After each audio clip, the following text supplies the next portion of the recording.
ক্ষমতাচ্যুত প্রধানমন্ত্রী শেখ হাসিনা সহ 2 জনের আদালত অবমাননার মামলা শুনানি করতে অ্যামিকাস কিউরি হিসেবে সিনিয়র আইনজীবী AY মসিউজ্জামানকে নিয়োগ দিয়েছে ট্রাইব্যুনাল। চেয়ারম্যান বিচারপতি গোলাম মর্তুজা মজুমদার নেতৃত্বে 3 সদস্যের ট্রাইব্যুনাল শেকড় থেকে শিখরে আদেশ দেন।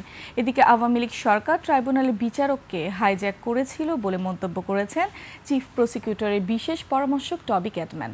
বিস্তারিত শাকের আরজুর রিপোর্টে। 227 জনকে হত্যার লাইসেন্স পেয়েছি, গাইবান্ধার এক ছাত্রলীগ নেতার সাথে এমন ফোন আলাপের প্রমাণ মেলার পর ট্রাইব্যুনাল পলাতক সাবেক প্রধানমন্ত্রী শেখ হাসিনার বিরুদ্ধে আদালত অবমাননার অভিযোগ আনা হয়। এরপর শেখ হাসিনাকে হাজির হতে পত্রিকায় বিজ্ঞপ্তি জারি করা হয়। বৃহস্পতিবার এ মামলার শুনানির দিন ধার্য ছিল, কিন্তু শুরুতেই ট্রাইব্যুনাল জানিয়ে দেন বারবার বলার পরও শেখ হাসিনা হাজির হননি। তাই ন্যায় বিচারের স্বার্থে একজন অ্যামিকাস কিউরির বক্তব্য শুনবেন ট্রাইব্যুনাল। 25 জুন সিনিয়র আইনজীবী AY মসিউজ্জামানের এ বক্তব্য শোনা হবে। ট্রাইব্যুনাল রুলসের 41 বিধি মোতাবেক একজন অ্যামিকাস কিউরি নিয়োগ করেছেন এই মামলায় মতামত গ্রহণের জন্য এবং আদালতকে সহায়তা করার জন্য।